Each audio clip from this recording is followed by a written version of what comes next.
వాడపల్లి వాడపల్లి వెంకటేశ్వర స్వామి ఆలయం చాలా ప్రసిద్ధి చెందింది. 7 శనివారాలు భక్తి శ్రద్ధలతో ప్రదక్షిణలు చేస్తే తప్పకుండా భక్తుల కోరికలు నెరవేరుతాయని ప్రతీతి. ఈ గుడి గురించి ఇంకా కొన్ని ముఖ్యమైన విషయాలు ఇప్పుడు మనం తెలుసుకుందాం. 7 శనివారాల వెంకన్న దేవుడిగా ప్రసిద్ధి చెందిన స్వామి వారి గుడి వాడపల్లి. 7 కొండలవాడు, కోనసీమ తిరుపతిగా ఖ్యాతి పొందింది. వాడపల్లి తిరుపతి తర్వాత వెంకటేశ్వర స్వామి క్షేత్రాల్లో ముఖ్యమైన ఆలయంగా భక్తుల నమ్మకం పొందింది. వాడపల్లి వెంకటేశ్వర స్వామి ఆలయం. ఈ ఆలయంలోని ఎన్నో విషయాలు ఉన్నాయి. వాడపల్లి క్షేత్రంలోని మూల విరాట్టు రాతితో చేయబడింది కాదు. ఇక్కడ వెంకటేశ్వరుడు రాయితో కాకుండా నల్లని చెక్కతో స్వయంభుగా కొలువై ఉన్నాడు. సాక్షాత్తు నారద మహర్షి విష్ణువుకు ఇక్కడ వెంకటేశ్వరుడిగా పేరు పెట్టినట్లు చెబుతారు. వరుసగా 7 శనివారాలు క్రమం తప్పకుండా స్వామివారి ఆలయం చుట్టూ ప్రదక్షిణలు చేసి స్వామిని దర్శించుకుంటే మనసులో ఉన్న కోరికలన్నీ నెరవేరుతాయని భక్తుల నమ్మకం.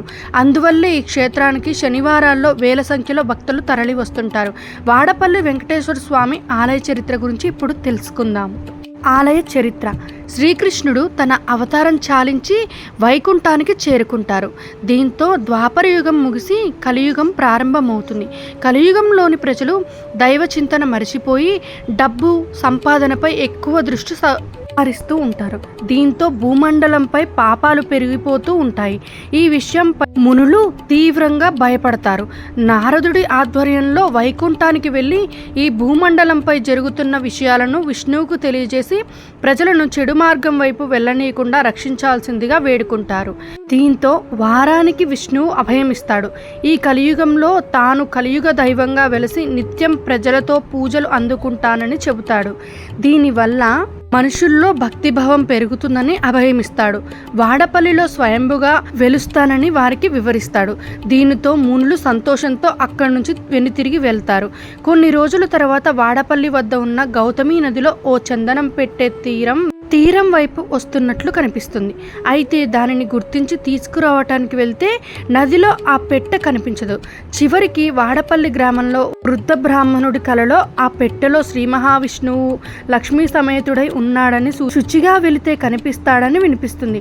దీంతో ఆ తీరంలో ఉన్న ప్రజలు మంగళ స్నానాలు చేసి నదిలోకి వెళితే ఓ పక్షి నీడలో ఉన్న పెట్టె కనిపిస్తుంది. భక్తి శ్రద్ధలతో ఆ పెట్టెను ఒడ్డుకు చేరుస్తారు. దాన్ని తెరిచి చూడగా అందులో శంఖం, చక్రం, గదలతో పాటు లక్ష్మీదేవితో శ్రీ మహావిష్ణువు కనిపిస్తారు. ఇంతలో అక్కడికి చేరుకున్న నారదుడు మహావిష్ణువు అవతారం గురించి చెబుతాడు. అంతేకాకుండా ఆ మూర్తికి వేం అంటే పాపాలను, కటా అంటే పోగొట్టేవాడు అని నామకరణం చేసి గోదావరి నదీ తీరంలో విగ్రహాన్ని ప్రతిష్ఠింపచేస్తారు.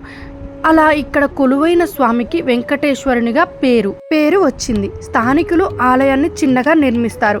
అయితే కాలక్రమంలో ఈ దేవాలయం నదిలో మునిగిపోతుంది. ఇది ఇలా ఉండగా ఈ ప్రాంతంలో పెనుబోతుల గజేంద్రుడు అనే క్షత్రియుడు ఉండేవాడు. అతడు చాలా ఓడలకు అధిపతి. ఒకసారి తుఫాను సంభవించి అతని ఓడలన్నీ సముద్రంలో ఎక్కడికో కొట్టుకొని పోతాయి. దీంతో తన ఓడలు సురక్షితంగా ఒడ్డుకు తీసుకుని వస్తే నదిలో మునిగిపోయిన విగ్రహాన్ని తిరిగి ఒడ్డుకు చేర్చి దేవాలయాన్ని నిర్మిస్తానని మొక్కుకుంటాడు. తుఫాను వెలిశాక ఓడలు భద్రంగా ఒడ్డుకు చేరాయి. దీంతో గజేంద్రుడు వాడపల్లిలో ప్రస్తుతం ఉన్న ఆలయాన్ని కట్టించాడని స్థానికుల శాసనాలు చెబుతున్నాయి. వాడపల్లి శ్రీ వెంకటేశ్వర స్వామి నిలువెత్తు రూపం చూడగానే ఆకట్టుకుని తిరుమలేశాన్ని దర్శించిన అనుభూతి కలుగుతుంది. భారతదేశంలో అశేష భక్తజనం సందర్శించే ఆరాధ్య దేవాలయంలో వాడపల్లి ఒకటి. ప్రతి ఏటా చైత్రశుద్ధ ఏకాదశి నాడు శ్రీ స్వామివారి తీర్థ కళ్యాణోత్సవం వైభవంగా జరుగుతాయి.